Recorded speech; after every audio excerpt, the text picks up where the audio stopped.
그렇지만 우리가 알고 있었던 거는 건물 소유자가 종전 건물 소유자가 자기 권리를 주장하면 그거는 공동분양권자가 된다. 그때 공동분양권자는 그 종전 자산의 토지와 토지 감정가하고 거기다 비례율 곱한 거고 건물의 감정가하고 거기에 비례율 곱한 거 그를 이해하는데 그 비례율이 뭐 거의 100%에 육박하니까 종전 자산의 감정가, 종전 자산의 건물 감정가 이렇게 표시해도 상관없어요. 거의 뭐 96%에서 한 102, 103% 이렇게 하니까 그리고 그거는 진짜 비례율이라는 건 사실은 사업이 끝나야 비례율이 확정이 되는 거니까 아무도 몰라.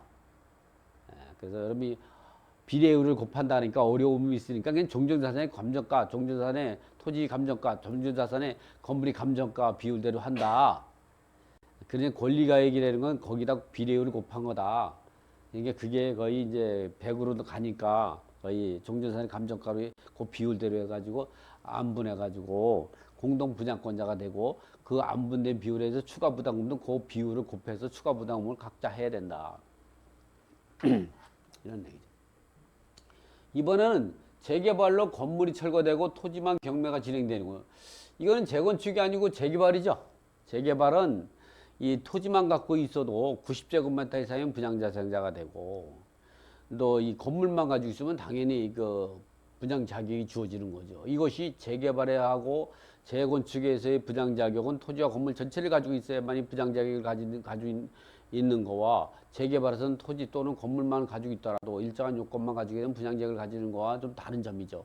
이 분양 자격에 대해서는 20강에서 제가 충분히 설명을 드렸으니까 이번에는 이제 그 사례 갖고 해보죠. 이렇게 재개발 지역에서 건물이 멸실되어 있어서 토지만 경매로 낙찰받은 경우라면 멸실되어 소유권이 이전이 불가능한 이거는 이제 보면 토지와 건물 중 어느 한쪽만 가지고 있어도 부장자격이 되는데도 불구하고 이 사람은 토지와 건물 전체를 가지고 있었어요. 단독주택에서. 예?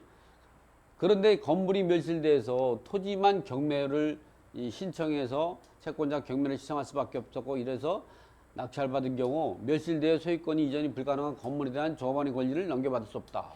따라서 종전 건물이 소유자인 자가 건물분 조합원의 권리를 포기할 가능성이 없고 당연히 그 주장을 하게 된다고 하면 추 공동분양권자가 된다 이 말이죠.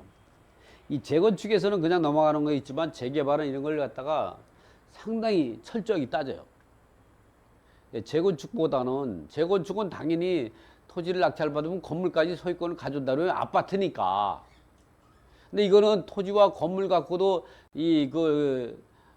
토지 또는 건물 갖고도 분양 신청할 수 있는 자격이 주어다 보니까 재개발 같은 경우는 토지 권리가 건물에 관련 걸 철저히 계산하여. 재개발이 더 철저해요. 이 부분이. 그래서 이렇게 보면 이 단독주택이 건물이 멸실되게 되면 건물에 대한 권리는 그 사람한테 남아 있어요. 그 사람한테.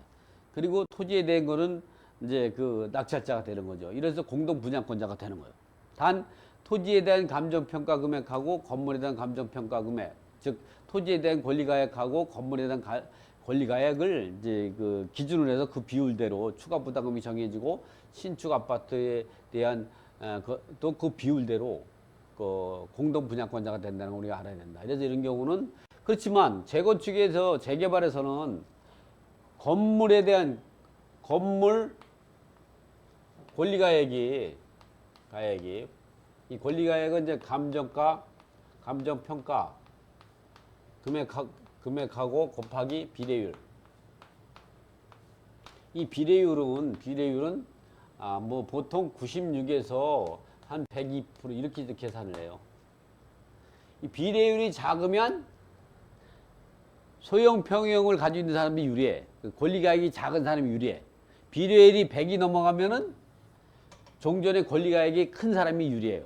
그러니까 권리가액이 100이 비례율이 100이 넘는다 그러면 어떤 상태냐면 지분이 큰 사람이 지분이 작은 사람 걸 갖다가 그만큼 초과되는 만큼 뺏어오는 거예요. 이 100 이하면은 지분이 작은 사람이 지분이 큰 사람 거를 뺏어오는 그런 시스템을 계산해 보면 그걸 수익 분석표를 이렇게 돌려버리면 컴퓨터로 돌려보면 그런 영향이 나와요. 우리는 이제 그 정도만 알고 있으면 돼. 이 비례율이 작으면 지분이 작은 사람이 유리하다. 지분이 100이 넘으면 지분이 큰 사람이 작은 사람보다 유리하다. 이거 개념을 거기까지도 우리가 상식으로 알고 있는 게 중요하다는 거죠. 그래서 이런 것들은 항상 이렇게 이런 재개발이나 재건축이 나오면, 분양권이 나오면 이것이 토지와 건물 전체가 인 조합원 분양권자가 나오는 거, 일반 분양권자가 나오는지, 아니면 이 토지만 경매되고 건물이 철거된 그 권리가액은 제외되는 건지. 만일 이제 포함돼서 나왔다. 조합 분양권, 일반 분양권 자체가 그 물권유래에서 경매가 진행됐다. 이랬을 때는 종전자산이 권리가액하고, 이랬을 때는 뭐냐면, 첫 번째, 내가 이걸 낙찰받으면 이 사람이 분양을 신청했는지 꼭 확인해서, 내가 이걸 낙찰받으면 몇 동 몇 호 몇 평형을 낙찰받는지, 몇 동 몇 평이 왜 중요냐, 이게 남향인지 동향인지 서향인지 이런 것도 중요하고, 몇 층인지 이런 것도 중요하기 때문에 몇 동 몇 호 몇 평을 분양받느냐. 그리고 내가 추가로 납부할 금액이 얼마냐. 조합원 분양권자는 추가 부담금이죠. 일반 분양권은 분양대금 미납금을 하는 거고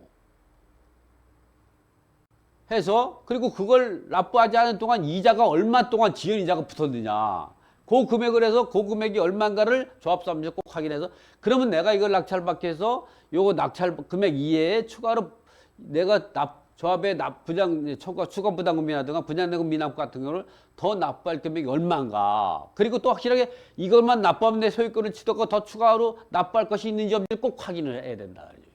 그 다음에 뭐냐면, 이거를 했을 때 내가 조합원의 지위를 그대로 승계할 수 있는지를 꼭 확인해야 된다. 왜냐면 그 당시에는 조합설립이 이미 다 끝났고, 부장 신청당하게 되면 재개발에서는 관리처분 계획인가 이를 다 끝났고 했기 때문에, 이제는 낙찰받고 나면은 내가 조합원 지위를 승계할 수 있는지 없는지를 꼭 왜 그러냐면, 재건축은 조합설립인가 이후에, 또는 재개발은 관리처분 이후에는 조합원 지위를 투기과열 지역에서는 금지하고 있기 때문에, 투기과열 지역 아닌 경우는 상관없어요. 그런 내용들을 꼭 조합사무소 확인하고 지금 같은 내용을 하면 된다. 그래서 그러고 나가지고 이것이 이제 그 토지와 건물 전체가 매각되면 단독 분양권자가 되는 거고, 이와 같이 건물이 멸실돼 토지만 경매됐다면 건물 소유자하고 공동 분양권자로 해서 추가 부담금도 공동으로 각자 지분비를 납부하고 나중에 신축된 아파트를 공동 분양권자가 된다. 그러면 그런 신축된 아파트를 갖고 이 일반 매물시장하고 주변 아파트하고 비교해서 내가 이거를 수익성이 나오는지를 이렇게 분석을 하는 거죠. 신축 아파트가 보면 주변에 5년, 10년 된 아파트가 지금 보면 한 7억, 8억 정도에 거래되고 있어요. 근데 지금 같은 경우 내가 이제 낙찰가하고 추가 부담금하고 지연이자가 포함하니까 한 6억 5천 정도 돼요. 그러면 투자해야죠. 왜냐면 이 신축 아파트가 돼가지고 입주할 정도 되면 7, 8억으로 끝나는 게 아니라, 신축 아파트가 한 5년, 10년 된 것보다 더 가치가 높죠. 그럴 때는 8억도 될 수 있고, 또는 신규 아파트의 프리미엄도 붙을 수 있고, 이렇기 때문에 우리가 분석할 때는 지금과 같이 분석하고 주변 아파트들 봐가지고 이제 수익성이 있는지 없는지를 판단해서 분석해야 된다. 그래서 이번에 같은 경우는 지분경매 시전 투자 비밀 같은 데는 이렇게 재건축이나 재개발해서 일부 지분이라든가 건물 철거로 해서 토지만 경매가 나온 경우, 또는 조합원 분양권이라든가 또는 일반 분양권자 경매 나왔을 때 그 부분을 다루고 있는 거죠. 그러니까 이와 같이 이제 재건축, 재개발로 건물 철거고 토지만 경매되는 경우는 이제 권리 분석은 지금과 같이 하면 된다. 그래도 한번 볼까요? 재개발 지역에서 건물이 멸실되어 토지만 경매가 진행된 경우에는 건물에 대한 조합원의 권리를 넘겨받을 수가 없다. 종전 건물 소유자가 건물분의 조합원을 포기할 가능성이 없기 때문에 공동분양권자가 된다. 그래서 왜냐하면 재개발 구역에서 관리처분 계획은, 이건 이제 가액이 아니라 관리처분 계획인데, 이게 오타가 나왔네요. 여기 몇 페이지죠? 551쪽이네요.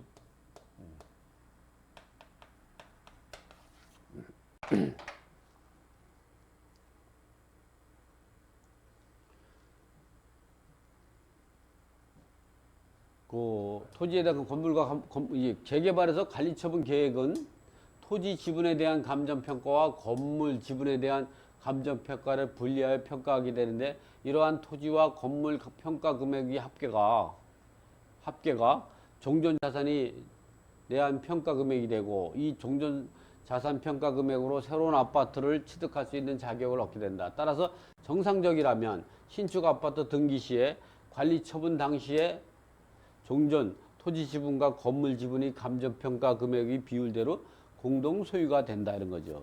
그러나 조합이 이러한 사실을 간과하고 그러나 조합이 이런 사실을 간과하고 토지 낙찰자를 부당대상자로 보고 이전 고시를 하는 경우도 종종 있다.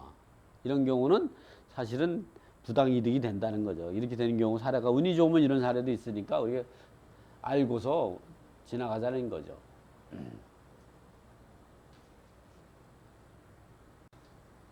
이번에는 지상에 다세주택이 14세대가 있는데 토지만 공매로 낙찰받을 때 이게 인천에 보면 이제 부평구 상곡동 305 재개발구역에 있는 건데 이제 보면 땅이 이제 보면 646제곱미터고 그 위에 다세주택이 14세대가 있어요. 지하 2세대, 1층, 2층, 3층이 이제 그 4세대 시켜서 12세대, 지하 2세대가 14세대가 있는 땅 전체가 이제 공매로 나왔어요. 감정가가 7억 2,998만 원인데 요거를 얼마에 낙찰받았냐? 이렇게 4억 1,169만 원에 낙찰받았어요. 왜 이렇게 되냐면 실제 가보니까 한 10억에서 12억 정도 가겠더라고요. 그래서 이거를 낙찰받고 이 토지를 건물 소유자들에게 그냥 팔아도 수익이 많이 발생할 수 있겠다. 그래서 이 부분을 갖다가 하고 또 이게 그럴 때는 이제 건물을 소유자에게 이제 아파트 구분 이제 다세대 구분 호수에 해당된 14개 구분 호수에게 사겠다는 사람은 팔고 건물을 나한테 팔겠다는 사람은 내가 사고 이런 부분 때문에 낙찰받고 가가지고 이 부분 같은 경우는 어떻게 해결했냐면은 가서 낙찰받고 나가지고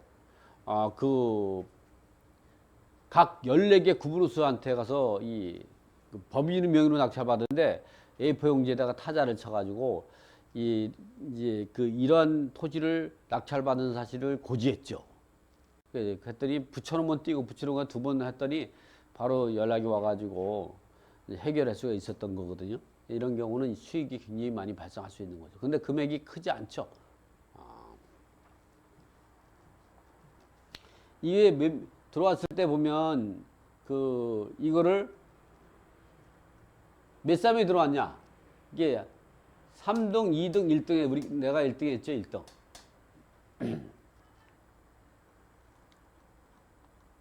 그래서 이걸 정리를 해봤어요. 해봤더니 이제 여기 원래는 임차인들은 여기다가 표시를 안 했어요. 왜 그러냐면 이렇게 우리가 집합 건물 구분 소유자들하고 임대차 계약을 맺은 사람은 거기에 해당되는 적정한 대지 지분에 대해서 이 배당 요구할 수 있는 권리가 있어요. 근데 대부분 이제 이렇게 집합 건물이 이 경매나 공매가 되면 이제 거기에 점유하고 있는 임차인들은 그 대지 지분이 경매가 될 때 거기다가 배당 요구를 잘 안 하더라고요. 여기 이때도 하지 않았어요. 어쨌든 뭐 토지만 낙찰받은 사람은 임차인을 인수하지 않기 때문에 이렇게 7억 2,998만 원짜리를 얼마에 낙찰받냐면 4억 1,169만 원에 이렇게 800에 낙찰받아 가지고 여기에 있는 거주하고 있는 그 임차인들이면 다세대 14세대 있으면 거기에 임차인도 뭐 절반은 있다고 봐야죠. 뭐 거기 누가 소유자가 거주하는지 임차인이 거주하는지까지 제가 분석을 할 수가 없었지만 어쨌든 보니까 절반은 임차인이 거주한다고 생각하면 그 임차인이 건물에 대해서 경매를 신청할 수도 있죠. 또 내가 경매를 신청할 수도 있고 그 이전에 보면 그러니까 이런 게 14세대가 있으면 제가 보면 3분의 1은 일단은 3분의 1은 협의가 돼요. 내 거를 토지를 사가지고 자기 적정한 대지 지분을 가져가지고 그 종전 자산의 권리가액을 높이려고 하는 사람도 있고 어떤 사람은 그 건물을 나한테 팔아가지고 내가 분양 자격을 갖도록 하는 사람도 있고 아니면 임차인이 경매를 못하든가 아니면 이제 그 협의가 안 돼 가지고 토지 소유자가 질을 원인으로 해서 건물을 경매를 신청할 수도 있고 또 경매를 신청하는 당시에 건물에서 무효가 나와가지고 경매가 진행되지 못하는 경우도 있고 아주 복잡한 현상이 나오지만 예를 들어서 건물이 무효가 나오면 경매를 신청할 수 없어요. 지뢰로. 건물에 임차인만 있어도 건물에 뭐 그 연립주택 같은 경우 얼마나 권리가액이 임차인 한 사람 있으면 임차인은 토지와 건물 전체를 갖고 대지 지분까지 합쳐가지고 이제 전세보증금을 계산하니까 이 건물만 갖고 그 임차보증금 해결을 못 되죠. 그렇다고 하더라도 해결이 실말은 이제 시간이 걸리더라도 그런 해결이 된다. 그래서 그러한 것까지 우리가 알고 가야 된다. 그 토지를 다세대 주택이나 아파트 같은 대지분 전체를 낙찰받았거나 또는 한 90% 이상의 지분을 낙찰받거나 또는 2분의 1 이상 낙찰받았을 때 그 집합 건물 전체에 대해서 토지상여를 청구할 수 있는데 그럴 때 이 청구를 하게 되면 그 사람들이 적정하고 합리적인 전유면적에 해당되는 비율에 해당되는 땅 지분을 갖다 매수할 수도 있고 아니면 건물 자체를 나한테 넘길 수도 있고 협의가 안 돼 가지고 임차인이 건물을 경매 넣을 수도 있고 아니면 토지 소유자가 토지를 낙찰받은 사람이 건물에 대한 이제 그 질을 원인으로 해서 채권 가압류하고 부당이득 반환 청구서나 집행권을 얻어가지고 경매를 신청할 수도 있고 또는 협의가 안 돼 가지고 경매를 신청했는데 건물에 채권이 너무 많아. 그럼 무효가 나오죠. 그래서 경매를 진행하지 못하는 경우가 있어요. 그럴 때는 어떻게 하냐? 주변 부동산에게 그 구분호수를 알려가지고 이 구분호수는 적정하고도 합법적인 대지 지분을 가지고 못했기 때문에 이러한 거를 중개했을 때는 중개사고가 발생한다. 이런 상황이 되면 그 물건은 매각이 되지 않죠. 매각이 되지 않아요. 어쨌든 뭐 땅만 산 사람은 이제 재개발 지역이니까 그냥 자기 1+1도 나오고 그리고 추가로 남는 돈은 청산금으로 해서 돈을 돌려받을 수가 있으니까 그런 부분이 나오죠. 그래서 이거는 그래서 해결이 잘 됐던 거예요. 제가 이제 이 얘기를 왜 썼느냐. 대지권으로 공유지분에 등기된 내역. 이렇게 이 사람들은 여기에 있는 임차인들은 땅에 대해서 배당 요구를 할 수 있었는데 안 했다는 거죠. 여러분들은 이러한 건물이 매각될 때 대지분이 매각될 때는 대지 지분에 대해서 자기 구분호수에 해당되는 대지분에 대해서는 배당 요구를 할 수가 있다. 이걸 꼭 알려주고 싶은 생각이 이때 있었어요. 이 토지만 공매가 진행된 물건에 대한 권리분석과 배분할 때, 배분 요구할 때는 자기 구분호수에 해당되는 임차인은 자기 구분호수에 자기가 임차하고 있는 이 구분호수에 대한 대지분에 대해서는 거기에 대해서는 매각대금을 배당 요구해서 소액임차인이면 최우선 면제, 소액임차인이 아니면 확정일자 우선 면제권으로 배당에 참여할 수 있다는 걸 우리가 단독 다가구주택에만 할 수 있는 게 아니라 아파트의 대지분에도 할 수가 있다는 걸 꼭 알고 넘어가야 된다. 맞죠. 어쨌든 이거는 이제 상당히 성공적인 거였죠. 지상에 이렇게 이러한 연립주택이 있어서 여기는 이제 지하로 2세대 그리고 1, 2, 3은 4세대씩 있어요. 그래가지고 3, 4, 12, 13, 14 14가구가 있는 거죠. 그 땅 모양은 이렇게 생겼어요. 이렇게 한 동이 딱 올라가 있는 거죠. 토지만 매수 시 부당자격 여부와 낙찰받고 대응 방법은 이제 제가 이야기했던 대로 이렇게 보시면 돼요.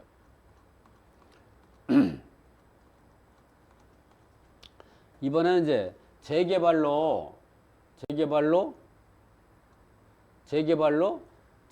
구역 상가주택 2분의 1을 공매로 낙찰받아가 성공한 사례. 이 상가주택은 지하 1층과 지상 1, 2층은 지상 1층과 지상 1과 2층은 근린상가이고 3층만이 주택이다. 그리고 이 상가주택은 소유자가 2명으로 각각 2분의 1씩 공유지분으로 진행되는데 그 중에 2분의 1 지분만 공매로 진행된 물건이다. 이 지역은 LH공사가 주관하고 대림산업이 시공하는 재개발구역으로 2017년 12월경에 4,800여 세대의 공동주택 사업이 아파트 사업이 착공할 예정. 이미 뭐 다 됐어 지금. 이제 감정평가가 6억 700만 원인데 반해서 시세는 6억 8천만 원 정도에서 7억 정도 호가하고 있었기 때문에 따라서 3억 4천만 원 정도의 공매로 낙찰을 받게 되면 현금 청산은 아마도 6억 정도는 받지 않을까 생각했는데 실질적으로는 얼마냐 6억 8천만 원 이상을 받아 나왔어요. 이게 왜냐면 2분의 1 지분이 감정가 6억이니까 전체를 따지면 12억 1,400만 원이 되는 건데 이것이 시세대로 이 현금 청산을 신청했는데 시세대로 받게 된 건 참 특이한 상황이죠. 그래서 상가주택이 이렇게 지하 1층, 지하 1, 2, 3층이 돼 있는데 요것만 주택이고 나머지는 상가예요. 여기 사람은 이제 2분의 1 지분권자 공매 지난 다음에 여기를 상가를 주택으로 불법 개조해서 거주하고 있었죠.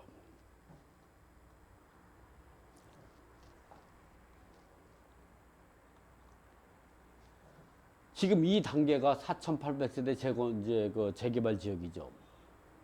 이것도 과거에 단독주택인데 재개발을 해서 아파트가 들어선 거예요. 제가 이 당시에도 이쪽에 투자를 많이 다녔거든요. 상가주택이 2분의 1이 이제 보면 3억 4,560만 원에 낙찰을 받았어요. 2등이 3억 3,377만 원이었어요. 그래서 이거를 이제 감정가가 이거라 이 감정가 정도는 나올 것 같아서 시세가 6억 7천에서 한 6억 8천 정도 가니까 이 정도는 나오지 않을까 생각을 했는데 웬걸 시세도 6억 8천의 감정가를 나와가지고 현금 청산을 받을 수가 있었죠.